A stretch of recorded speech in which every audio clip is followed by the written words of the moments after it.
All right, good morning. My name is Paul Farmer with the Monterey County Business Council. We'll give just about maybe one more minute for folks to join us here. We do have an interpreter online. And Maricela, if you're able to speak, go ahead. I know you're in the chat box.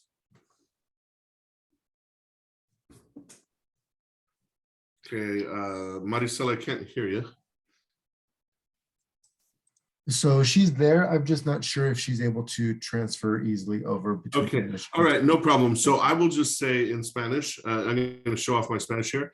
Tenemos un intérprete aquí en la llamada. Si alguien necesita interpretación, pueden comunicarse con Maricela Quesada a través de la cajita de chatear. Y también pueden cliquear el globo que dice interpretación. Y gracias Maricela por sus servicios. So anybody who needs translation services can click the little globe on the bottom that says interpretation. And other than that, let's go ahead and get started. Again, my name is Paul Farmer. I'm with the Monterey County Business Council, and we have a program called Building Business Back, whose purpose is to help businesses throughout Monterey County recover from the pandemic. In particular, we are making special efforts to reach out to woman-owned businesses, minority-owned businesses, LGBTQ+ owned businesses, and disabled veterans, as well as parts of the county that are unincorporated.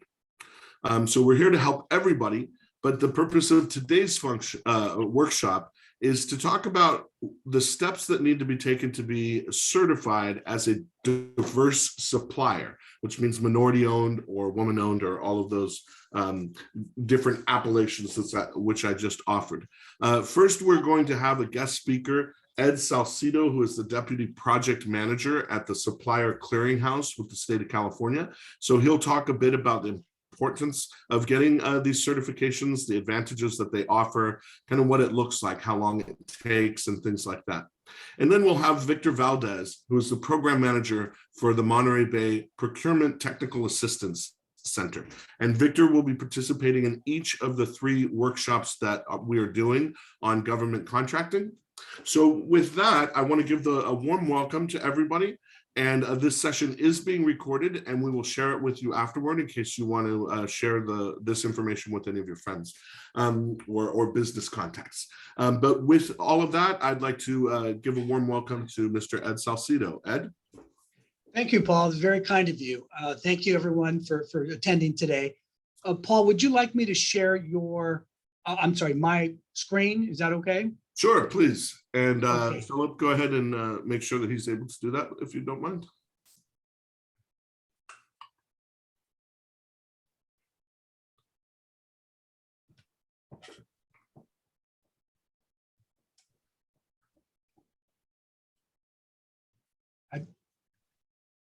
Is he able to share, Philip?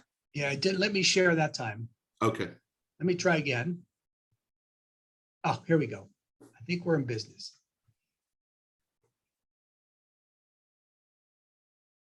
All right, so let's see here.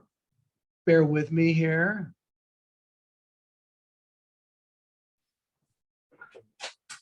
So it looks like I need to switch these around. So give me 1 second. All right. I will tap dance in the interim. Yeah, if you can, that would be great.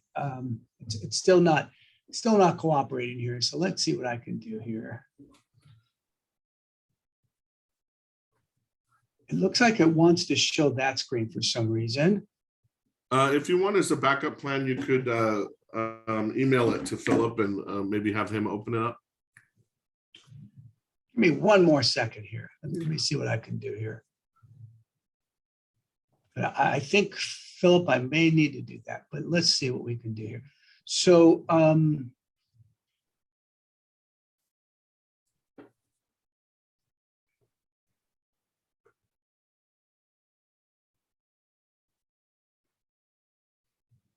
no, it's not letting me do that.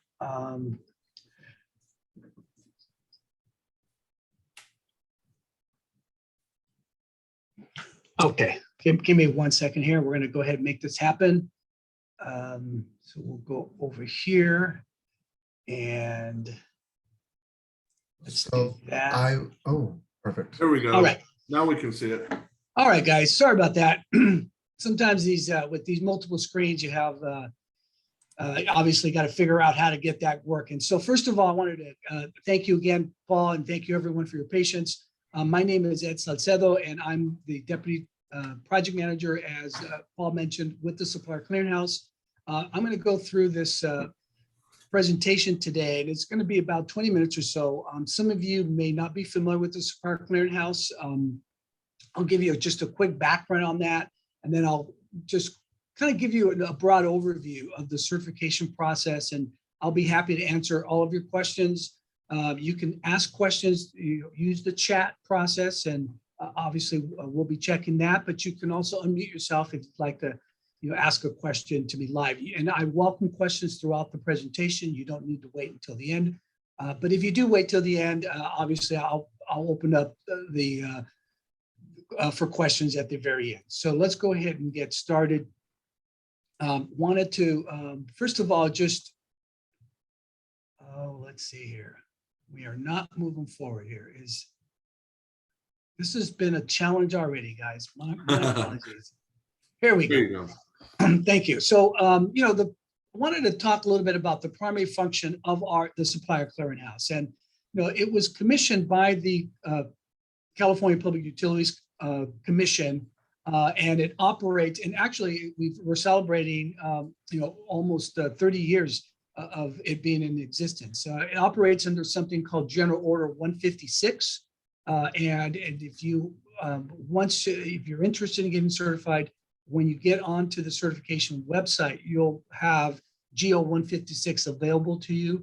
But the general order was recently updated. Actually, just we went through a change and an update to the rules, and it applies to, and we'll talk about this here in a few slides, but it applies to mostly utilities, and we'll talk about what type of utilities. We just recently updated the general order to include CCAs, which are your clean energy aggregates, your community choice aggregates, which essentially allow for clean energy, and they are now going to be subject to the general order as well. So what do? So the Supplier Clearinghouse is responsible for verifying and certifying and maintaining the database of minority, women, LGBT, and then we just added this. This is one of the recent changes that we just added. And we just currently, I think as of last week, we have now are able to process certification applications for persons with disabilities. This is a new category that was added. And we also are able to bring over all of the disabled veteran business enterprises from the California Department of General Services database into our database. So we also recognize disabled veteran business enterprises, or DVBEs. So we also, one of the things that we do is we share procurement opportunities when asked by utilities. So some of the utilities, some of the big utilities, some of you may be very familiar with PG&E, for example, or Southern California Edison, or SoCal Gas, or some of the cellular companies, Verizon, Charter, et cetera. Sometimes they'll ask us to share opportunities that they have in our database, and we'll send out an outreach, email to all certified businesses. Sometimes we will only include those in specific NAICS codes so that we can be more tailored about our outreach. But the certification gives you some really great benefits. So who is involved in the certification program? These are the participating joint utilities. We are currently adding more, but currently you can see some of the big cellular companies like AT&T and T-Mobile, but you also see some of the big energy companies, PG&E, I mentioned, SoCal Gas, and then there are water agencies too. We have some excellent water agencies like California American Water, et cetera. So, these businesses spend billions of dollars, and they have some, and I'll get into some of this in a minute, but they have some big spend goals and objectives that they've established for doing business with diverse businesses. So some of the benefits, let's kind of look at some of the benefits with regards to being certified through the Supplier Clearinghouse. Well, as I mentioned, this has been a recent change. It used to be 25 million. It is now $15 million in annual revenues in California. So any utility company with the gross revenue of $15 million is required to participate in this program. Well, so what does that mean, right? So they have now developed and implemented procedures to increase the participation or the utilization of, and we're going to call these by their acronym, right? MBE, Minority Business Enterprise, WBE, Women Business Enterprise, LGBTBE, right? This is the lesbian, gay, bisexual, transgender business enterprises, and then the disabled veteran business enterprise, DVBE. And then lastly, the newest member of our certification categories is the persons with disability business enterprise. So we are looking for ways to increase business with these types of diverse businesses. So one of the things that is required, however, is that these utilities will look for your certification. So you must be certified through the clearinghouse to participate with the CPUC's diversity program. These joint utility companies spend hundreds of millions, and quite candidly, they spend billions, but hundreds of millions with these certified suppliers. There are some businesses that have done extremely well through the Supplier Clearinghouse and working with utilities. However, one of the things you have to remember once you get certified is that you're going to be responsible for reaching out to these utilities, and they all have portals and vendor registration requirements in themselves, even though your company's certification information will be in our database. They will come to that database. They'll reach out to the database. They'll push sometimes their prime consultants or prime contractors to utilize the database when they have set, specific targets on those procurements. But again, it's also important for you to reach out to them and get registered through their portals. And then the great thing about this is we don't charge to become certified. You may have heard of other agencies like WeBank, for example, or NMSDC, or even Disability In, where they do charge. We have a 3-year program, and there is no charge for to become certified. So some of the procurement goals that has been established by the Public Utilities Commission. The first one is a 15% minority business enterprise. This is a pretty good goal. So for minority businesses, and this is based on availability. So we look at the overall availability of minority businesses in the marketplace. In this case, we're talking California. However, you don't have to be a California-based business to get certified. We certify businesses throughout the United States. 5% for WBEs or women business enterprises, and our most 1.5% for disabled veteran business enterprises. And then our most recent one is the LGBT business enterprise. Again, with this recent change to GO 156, we added a kind of a scaling program here. It's going to start at 0.5%, 0.5% for this year, and we're going to go up to 1% next year. And then the following year in 2023 and beyond, it's going to go to 1.5%. And that's currently the set goals for LGBT. That may change after 2024, but for now, the GO 156 has been updated to include up to the 1.5% goal for LGBT business enterprises.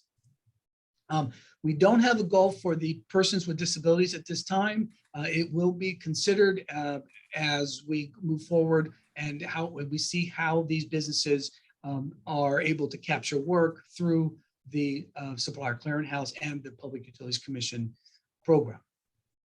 All right, so who can be certified? Let's sort of clarify that, right? So we certify, again, we talked about these 4 groups currently, and we also have the disabled veteran business enterprise. That is not a certification, right, that we do. We basically bring it over from the Department of General Services, and we accept them carte blanche. So once the DGS has certified them, every month we bring over the updated list of DVBEs, and they participate in our program.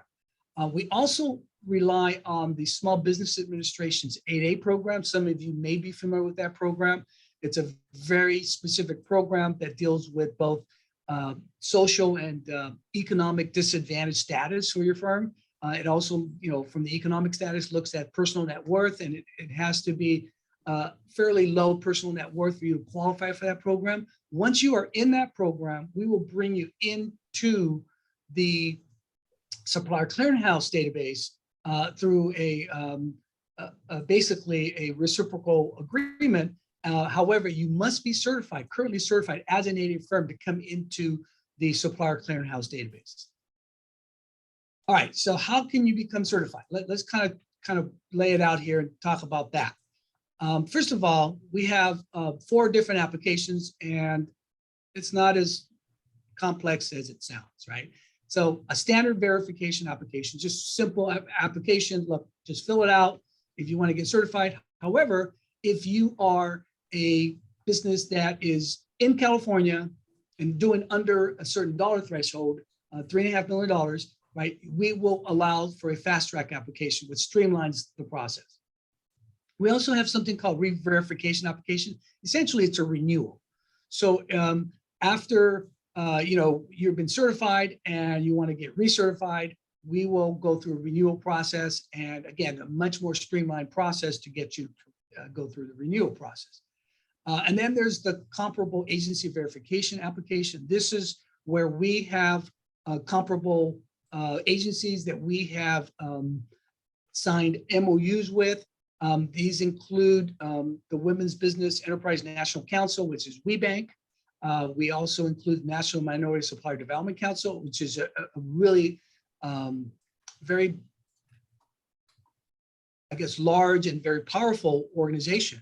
They actually have sponsors at some of the largest corporations in the world, right? These are billion-dollar-plus companies that participate. This is more on the private sector side. So they will get certified through NMSDC, and then they come over to our program, and we will honor the NMSDC program.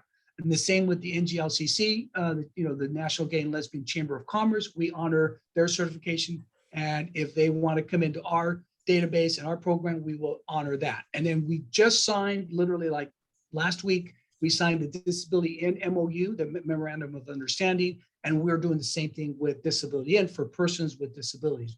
We will now bring them into our program as through the comparable agency verification process.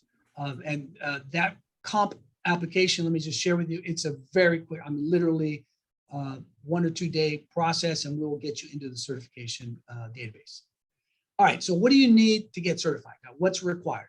Well, I'm just going to share some of the more important documents so you're aware of what we're looking for, right? You're going to have to have a signed affidavit, and it has to get notarized. We did waive that during the pandemic. However, we're currently started up the notarization requirement again. You have to provide proof of ethnicity, gender, LGBT status, or disability status. There are a couple ways you can do that, and we have an FAQ on the website. I'm not going to get into details because there's a lot of differences in what we're looking for proof about. But generally, as long as you can show, whether it's a birth certificate or it's some type of letter from a community organization, depending on, again, the certification type, we will honor various documents, and we're very reasonable what those documents are. Most recent federal tax returns, right? We want to show evidence of capital contribution. We want to make sure you have the authority to sign on behalf of the company. So we want to see a bank signature information of some type. Your resume, are you technically qualified to be, an owner, right? Are you qualified to operate and maintain the business, right? Are you dealing with day-to-day operations, et cetera? We don't want this to be a sham where somebody says, okay, I'm the owner, and in fact, you do little or nothing at the company other than being a minority of women, LGBT, et cetera. So we're very important that we look at your qualifications to show us that you are in fact qualified to manage and run the company. Anything that's related to your formation issues, so if you're an LLC or a corporate, corporation, we want to see your bylaws, we want to see your operating agreement, articles of incorporation, again, depending on the formation status. And then Again, with WeBank, NMSDC, NGLCC, Disability In, we want to make sure that we have your information from them to show that you are in fact certified through them if we're going to do the comparable agency verification application. And I haven't checked my chat, so I don't know if we have any questions yet. If we do, I can pause for anybody that needs me to pause. We good? I'll keep going then. So what does an online application look like? Now, what we have done is we've really streamlined the application process to really be online. Again, we started doing that pre-pandemic, but during the pandemic, we just went 100% online. However, if for whatever reason you are unable to go online and do an application that way, we can offer a paper application. We can send you a PDF form, or if, again, if it's really a situation where you don't even have internet access, we'll mail you an application if that's something you need. So this is sort of a snapshot of what it looks like today. So you go into the Supplier Clearinghouse website, and you can simply just click on the arrow apply. If you're not sure if you're qualified, if you qualify, you can look at, do I qualify, right? If you've already started your application and you haven't completed it, you can log back in and continue your application, through the website. Couple of things here. This is what you're going to see in the dashboard. You might be, asking yourself, what, how do I start the application, right? So once you create the login, you can go in, you can do, anything here. You can renew, you can apply, you can go back, check the status. You can even take some training if you need to train on how to do this, right? So there's a lot here in this dashboard. You can go back and change your password, etc. But this is your dashboard. This is what you're going to see. And if you need to go in and check status on your application, you can come in here and look at that. If you need to change your profile, change your address, etc. There's a lot of information here that's available to you.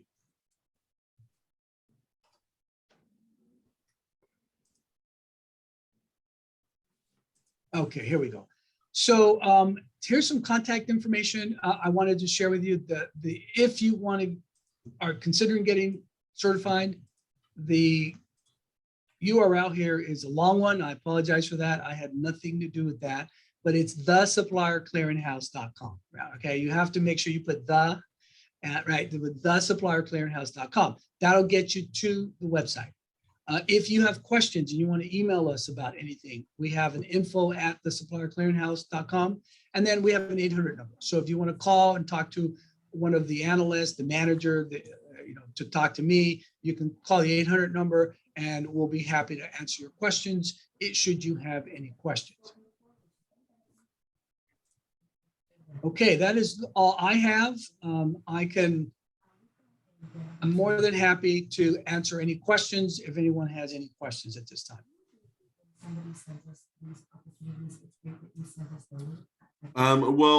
Ed, I'll just ask one question. I know you said it's within the FAQs, but how might one go to the support that they're LGBT? I'm sorry, can you repeat that, Paul? Yeah, so I know that you said there are details in the FAQs on the website, but how might somebody support that they're LGBT? Oh, I see. So if you're an LGBT individual, we accept letters from either an LGBT organization or people that you are familiar with, family members, friends, letters essentially verifying that in fact they know you as an LGBT person. Okay, because I didn't know that there was a card carrying club or something for that, so I appreciate that. Okay, are there any other questions for Mr. Salcido? Okay, seeing none, we want to thank you again, Ed, for being with us today and for sharing the valuable information. We hope to continue doing a lot of outreach in Monterey County and getting a lot more folks certified with your organization. So thank you again. Great. Well, thank you, everyone. And again, I welcome you to visit the website. There's a lot of great information there.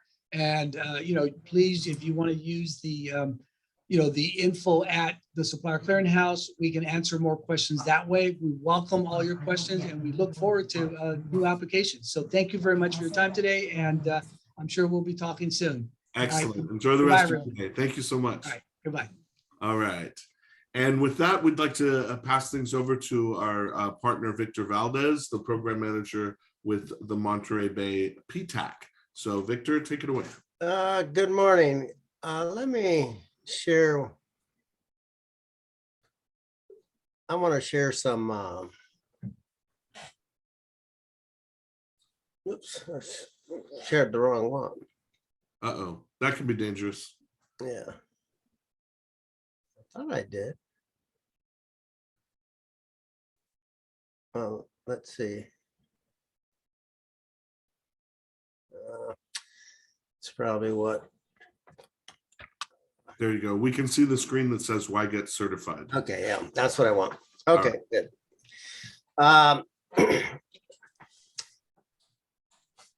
Let me actually show it as a slideshow. Now I'm going to kind of bounce around these slides. Actually, these slides are part of an hour-long presentation I'm going to do on certifications in a couple of weeks. But let me just talk about this one. Why get certified?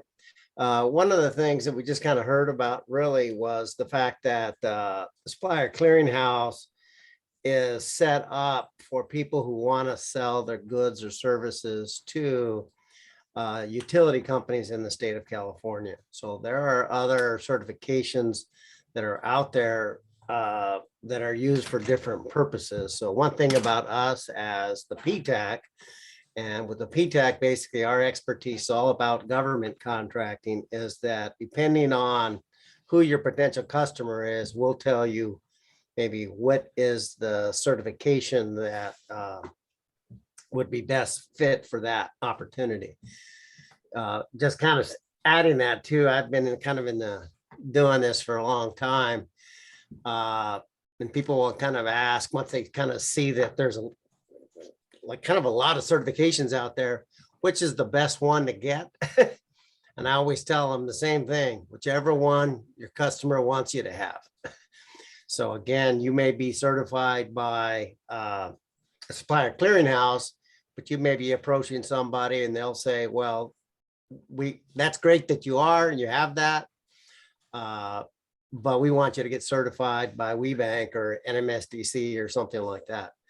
And the reason like a big corporation may say that is because they give a lot of money and spend a lot of resources with these organizations. So that's what they want you to do. Some, I would even say some of them use it as a way to, and I'm thinking right now, speaking about major corporations, as a way to kind of create kind of a barrier for someone who's just kind of out there kicking tires and not really ready for prime time, that if they're not willing to go through the certification process, then they really don't want them as a vendor. But getting back to this slide, why get certified? Again, preferences. So you'll see that in some cases, the contracting notice will basically say, we're going to give preferences to this certain group. It might say, as an example, you're seeing in the state of California, a lot of contracts that the state has that they'll say this contract will only go to disabled veteran business enterprises or only to micro businesses. So, or in some cases, you'll see that whoever is the prime contractor, they'll see that they have to subcontract like 10% of the work to one of the companies that are in one of these certifications. So this set asides, like in the federal space, you'll see that the government basically will say, yes, only say woman-owned businesses can submit an offer on this opportunity, or only 8A, or only veteran-owned companies. What's important though is that if you see a set aside like that, they say it's set aside for a woman-owned business. You may be a woman-owned business, but if you're not certified as a woman-owned business, then your offer won't even be reviewed. Condition of award is when typically is when a large contract is awarded to a company.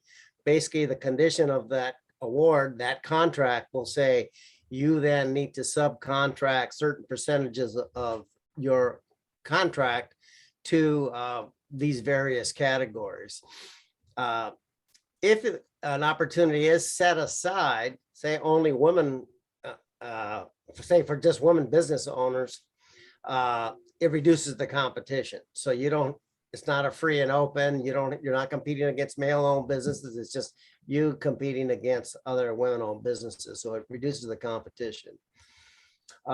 Reciprocity is that, like mentioned earlier, you may have one certification and it might be accepted by another, and it really varies. It's kind of all over the place, but sometimes it makes it easier for you.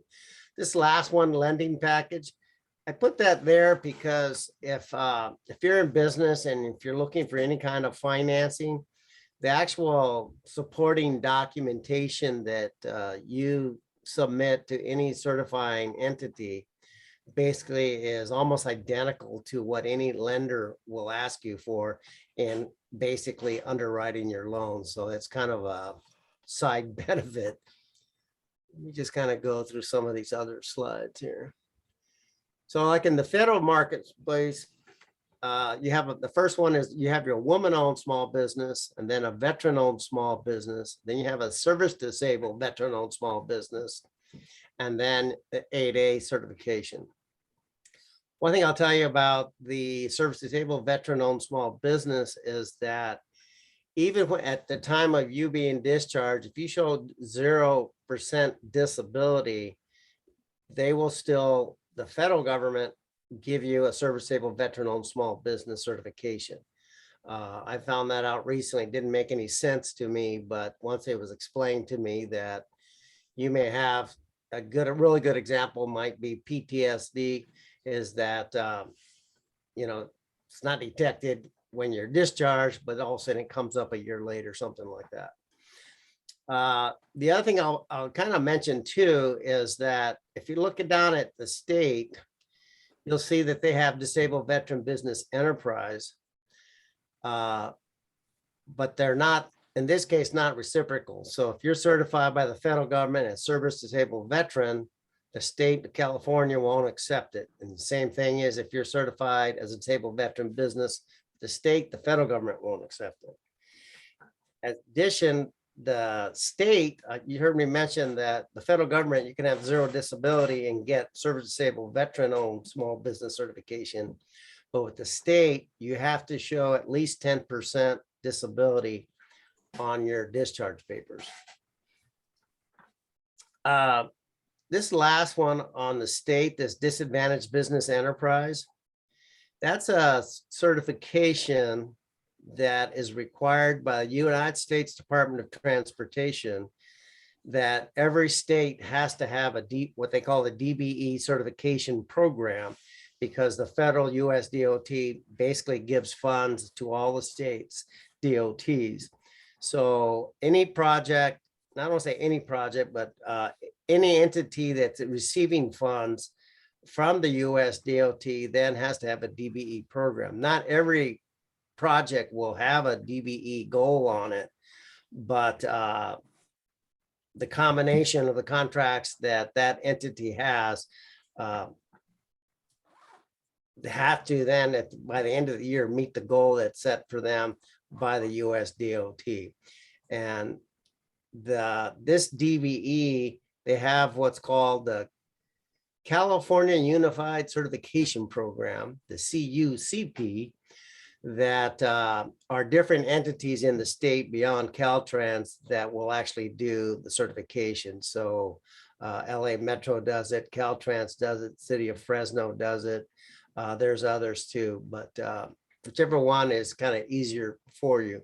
One thing too, with this DBE, it's the only one of the certifications that are from the public sector where they'll require a site visit. Someone will actually come out to your place of business look around, ask questions, etc., to make sure that you're legitimately the qualifying individual of that business. The other certifications that are done by the private sector, WeBank, Women Business Enterprise National Council, and the NMSDC also require a site visit.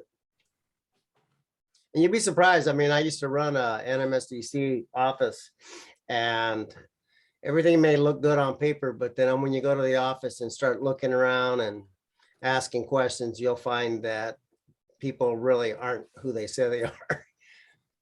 So let me see what else I can add. This is just a big list of the certifications. I'm not going to go into these, but you can see on this chart, though, there's Supplier Clearinghouse on the bottom right. One thing I'll say now that I'm looking at this, you can see on the right column, I don't know how well you can see it, but it says certifying entities. And for the veteran, you see that it says VA and S/SBA. So right now you can actually get certifications from either agency, and supposedly, and I say supposedly, January 1st, the certification for veterans is supposed to go over to the SBA. Right now, SBA is having nightmare problems with their woman-owned small business certification. So we're recommending to anybody, if you're a veteran, go to the VA first right now because of the problems that the SBA is having. Victor, can I ask a question Sure. before you leave that slide? I'm just trying to help people understand, and myself, all of the different certification types. So the Supplier Clearinghouse, on this slide, you have them listed for the private sector. Does that mean that when someone has a business has that certification from the Supplier Clearinghouse, that it's generally accepted within the private sector? Or am I to interpret this slide that you have that if you want to work with the Department of General Services, you may have to get a certification from them. You may have to get a different another certification for the same thing from a different entity. They don't all basically honor the same certification. So it depends on who they are, which one they honor. Is that fair to say? Yes, yes. That's why I said earlier, people ask, like here you see this big list of certifications, and you could be like, for example, a Latina, lesbian, ex-military that qualifies as woman-owned, minority, veteran, you know, all this, and gay. So you say, well, which one should I have? Really depends on who your target customer is. So if you look at this list as, for example, Department of General Services, the micro business, small business public works, you know, that's basically just for the state of California. Now, I've just learned from the previous presenter that if you do get certified as a disabled veteran business enterprise with Department of General Services, the Supplier Clearinghouse just basically accepts that, which is great. So you don't have to go through another certification. But again, if you have any of those federal ones you see up top, the state won't accept it. So yeah, that's why we kind of tell people, if you want to get certified, talk to us. We'll understand, you know, what kind of business you have. And one thing too, like everybody hears about this 8A program that the SBA has. One thing that really people don't realize is that the 8A program, it's the primary industries where the federal agencies meet their goals for 8A is through construction, IT services, and like professional administrative services. But if you have basically almost any other type of company, having an 8A certification won't do you any good. And gathering all like a lot of times people, another question people will ask is, well, how long does it take to get certified? Is that is that it takes time. Oftentimes, as people are busy running their business, to go out and maybe find their birth certificate, find those articles of incorporation, get their tax returns, get their financial statements, and get signature cards from your bank. So if you don't, banks don't even do that anymore, but it's still in the reg. So they say, oh, well, then you got to go to the bank and get a letter saying these are the authorized signer on the account. So that all takes time.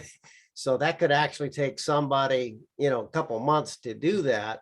And then before you finally submit the application, once it's submitted, depending on who is doing the certification, it could take 30 days, 45 days, but I've seen cases where a year later, people are still waiting and there's no enforcement of it.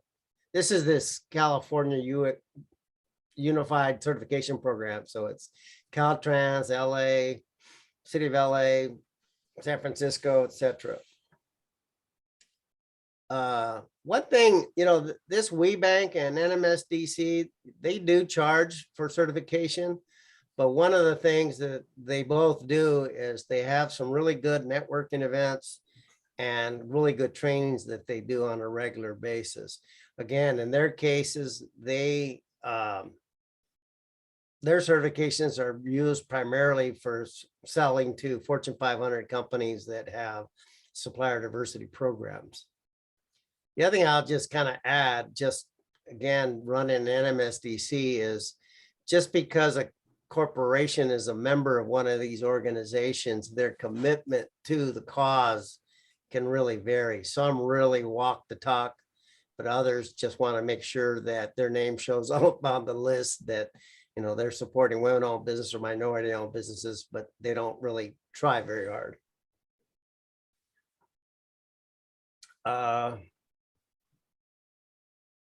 What time is it? We've got a few minutes here.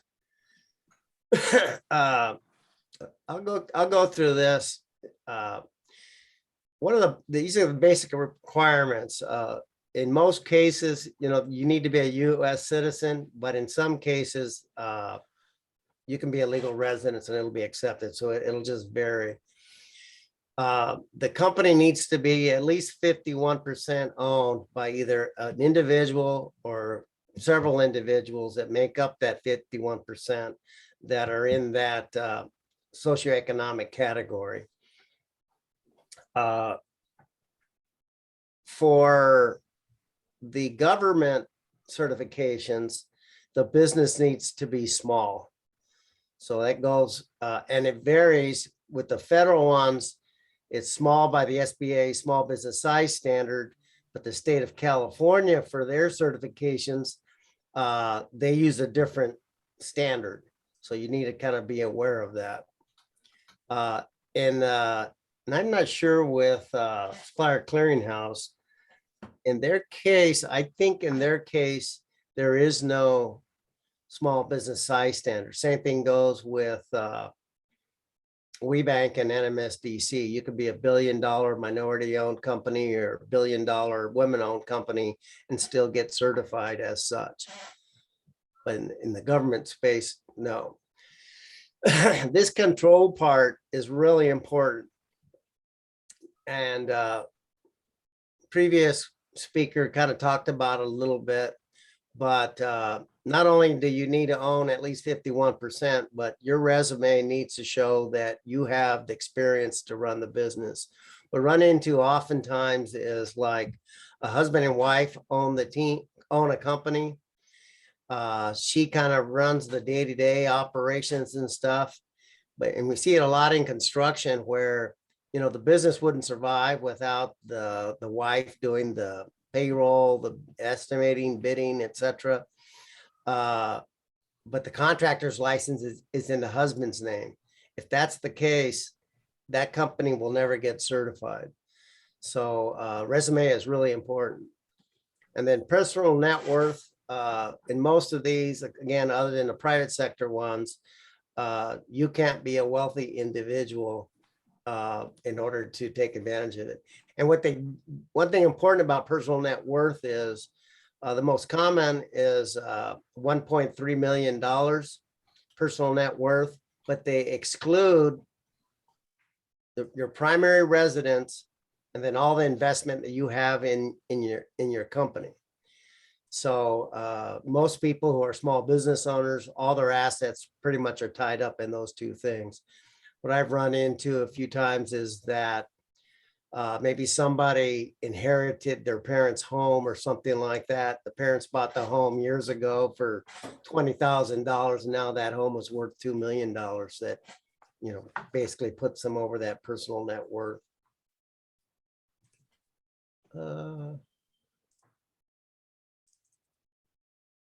Yeah, and this kind of just goes into more of the detail, like I mentioned about the control. This slide I'll talk a little bit about. When you talk about eligible minority groups, you know, you hear that first one, you hear the term African American, but when it comes to certification, the same thing goes for Asian American. For African American, you can see that little number 1 footnote. It means sub-Saharan countries only. So if somebody's from Africa, but if you're from Morocco, Libya, Egypt, you don't count. Same thing goes if you're in Asia, but if you're in Russia or Afghanistan, it doesn't count. So why it is, I'm not quite sure, but it is what it is. So that part is important to know. Let's see here. Yeah, again, this is a little bit more about what he was talking about too. Typical documentation required, proof of minority status, financials. He didn't mention, but I know with the government ones, they want to see your financials, the end of year, like balance sheets, typically for a couple of years, and then one that's current, tax returns, the articles of incorporation, bylaws, minutes. They want to see copies of stock certificates and stock ledgers if you are a corporation. So oftentimes somebody's a small corporation and they don't even have that. So, but this is something we, through PTAC, you know, we'll go through with all our clients to make sure that if you have that or can even understand what some of this stuff is.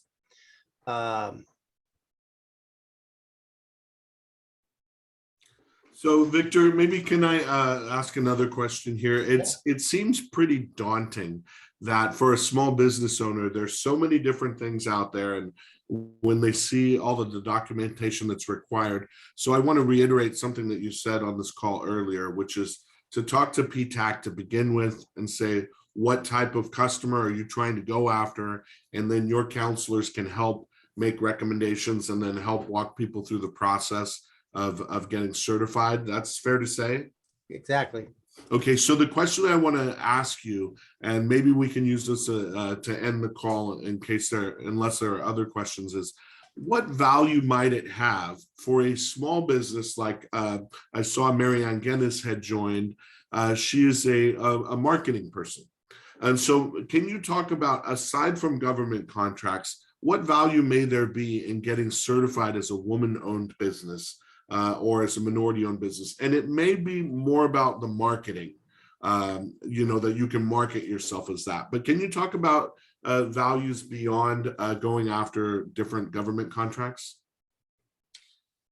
So, so like for a company like that, where it's like she does marketing professional services, it might not do that much. It might We though. don't have to ask questions. One of the things that for an opportunity that she would go after, probably more than anything, is that she would be submitting a proposal versus, you know, a quote on something. Whoever that proposal goes to, if it's you do see, like in the state of California, they can't say, as an example, that we can set aside a contract for woman-owned businesses. But some smaller governments like cities, counties, etc., will give a 5% preference to, say, a woman-owned business. They want to increase the spend there. So that could be an advantage there. The other thing would be it might work with some of these private sector certifications. But again, most of the companies that are the members of those organizations that are looking for either women or minority or LGBTQ businesses, these are, you know, billion-dollar and plus companies. But she may have some unique skill set as far as marketing that they could use. So that could help her out. More than anything, what they're going to look at, though, is her value proposition and who have been her previous customers in the past. Okay, thank you for that, Victor. Is it okay now if we just ask if there are any final questions, because we will talk about the upcoming workshops and we'll have more time for those. So are there any questions from those who are participating? You can either put them in the chat box or raise your hand and speak. Okay. So what seeing none, what I will do is say that I think that there are a lot of benefits from going through and getting certified. It is not for the weak of heart, you know, there's going to be some work to do, but that also may serve a benefit that those who go through the effort to become certified, you know, there will be fewer people on the other side of that. Our upcoming workshops on this topic, we will go into Introduction to Government Contracting in more detail with Victor on July 7th at 11 a.m. And then on July 14th, we will talk about specifically how can you find different government contracts, including looking at resources that the Monterey County Business Council has put together for businesses in Monterey County to identify opportunities with cities within the county. We'll also have some guest partners from different cities within the county talking about their own contracts and their own processes. So on behalf of the Building Business Back program, I want to thank Ed Salcido from the Supplier Clearinghouse, and I want to thank Victor Valdez from the Monterey PTAC, and all of you for participating today. We have recorded this session, and we'll send a link out to you as promised. And otherwise,